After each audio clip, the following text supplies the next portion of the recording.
And I think an important piece in hard decisions is, there's a few things we can probably do to approach those best. Mm-hmm.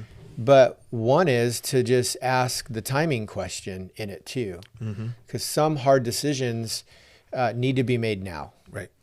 And if you know it needs to be made now, I mean, how you lead through that is going to be different than if you know you have some time. I know there have been times where I've got a people decision. That's a really hard decision.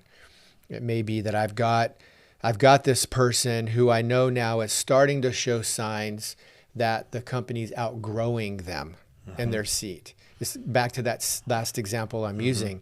But the company has other issues at hand that cause this hard decision to be prioritized not as the now decision, it might be the next decision. Right. There's something else going on, right? Yeah, and even then it's not set by a date, it's a condition that when this happens and I feel comfortable here, then we can tackle that. Because if we tackle this out of time, it actually creates potentially more difficult decisions. Yeah, there's a cascading effect. There's a cascading effect. Yeah. So there's this dance you make too, which I think is a leadership principle in how you go after it. But like, just because you know you have a decision to make and it's hard, ripping the Band-Aid off isn't always the best thing to do in the moment. Sometimes it is. That's right. Sometimes, you actually need to leave it because we know we've got more work to do here.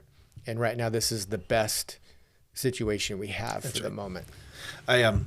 We use the line all the time when we're talking about conflict and conflict resolution. We say people are always trying to avoid conflict as a strategy, right? Yeah. We go, no, you cannot avoid conflict. You can only store it, which is, I heard that delivered first. I'm like, yeah, okay, that's cool. Yeah. But then I've added the line, and some conflict needs to be stored for a while. Right. That idea. It's okay if you're storing conflict. I'll get back to that. Right now, I don't have the energy, the resources, the time, or it's the wrong conflict to address first, right? And so, it's a timing question.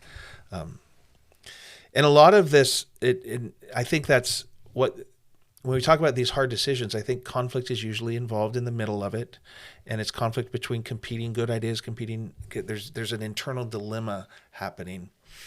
And being able to navigate through that and bring resolution to whatever's going on is not about having the right answer.